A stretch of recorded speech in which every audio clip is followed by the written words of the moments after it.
শীতকাল, মাঘ মাস, কনকনে শীত, স্ত্রীর সাথে রিলেশন করার পর দেখা যায় রাত 12টায়, মাঘ মাসের কনকনে শীতে বুড়া গেছে গোসল করতে পুকুরে। এই মাঘ মাসের শীতে রাত বাজে 12টা, পুকুরে যদি গোসল করে 7 দিন আর ভয়তে যাবি স্ত্রীর কাছে? কথা বলে। আরে ভাই, আপনার সাথে সাথে গোসল ফরজ না। আপনার উপর কখন গোসল ফরজ? ইদা দাখালা ওয়াক্তুল ফাজরে, ফজরের টাইম এন্ট্রি করার পরে গোসল ফরজ। এর আগে আরামে ঘুমায় থাকেন নিয়ে আসা। হ্যাঁ, এর আগে যদি আপনি কোরআন তেলাওয়াত করতে চান, তাহাজ্জুদ করতে চান, তখন আবার ফরজ হবে।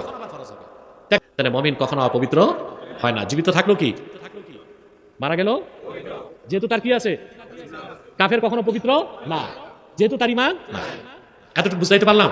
আল্লাহ বলেছেন কদ আফলাহা মান তাযাক্কা, সফলতা লাভ করলো সেই যে তার হৃদয়কে পবিত্র করলো। হৃদয় পবিত্র হয় ঈমান আনলে। আর ঈমান যখন থাকে না, হৃদয়ে শিরক আর কুফর ঢুকে, তখন হৃদয় অপবিত্র হয়ে যায়, মানুষটাও অপবিত্র থাকে।